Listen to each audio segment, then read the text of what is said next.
L'Assemblée générale des Nations unies a approuvé une résolution appelant à mettre un terme au conflit entre la Russie et l'Ukraine.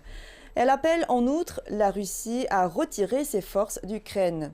La résolution a reçu les votes de 141 États membres, tandis que 7 pays ont voté contre la motion et 32 se sont abstenus.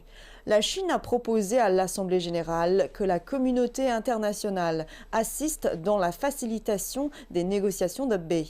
Beijing a indiqué qu'envoyer des armes n'amènerait pas la paix, ajoutant que la position de la Chine à l'égard de la paix avait depuis toujours été ferme et cohérente. Tous les regards étaient tournés vers la salle de l'Assemblée générale cet après-midi alors que la session spéciale d'urgence sur l'Ukraine se poursuivait pour une deuxième journée.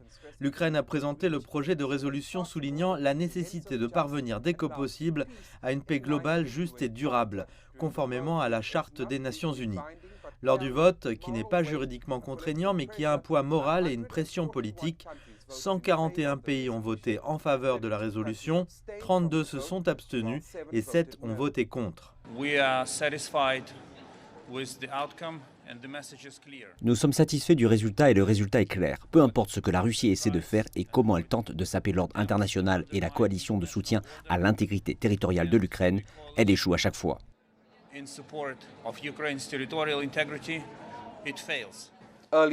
Plus tôt dans la journée, plusieurs pays ont eu l'occasion de s'adresser à l'Assemblée générale, certains en faveur du projet de résolution et d'autres contre.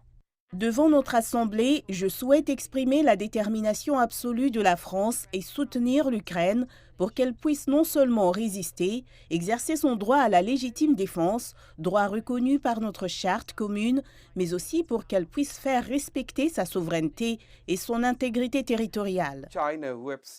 La Chine, qui s'est abstenue lors du vote, a déclaré à l'Assemblée générale que la communauté internationale devrait aider à faciliter les pourparlers de paix. Elle affirme que l'envoi d'armes à l'Ukraine n'apportera pas la paix. Nous sommes favorables à ce que la Russie et l'Ukraine se rapprochent l'une de l'autre en reprenant un dialogue direct dès que possible pour apporter leurs préoccupations légitimes dans les négociations et définir des options réalisables mettant rapidement fin à la crise. Les ministres des Affaires étrangères réunis à New York participeront à une réunion ministérielle au Conseil de sécurité pour discuter de l'Ukraine vendredi.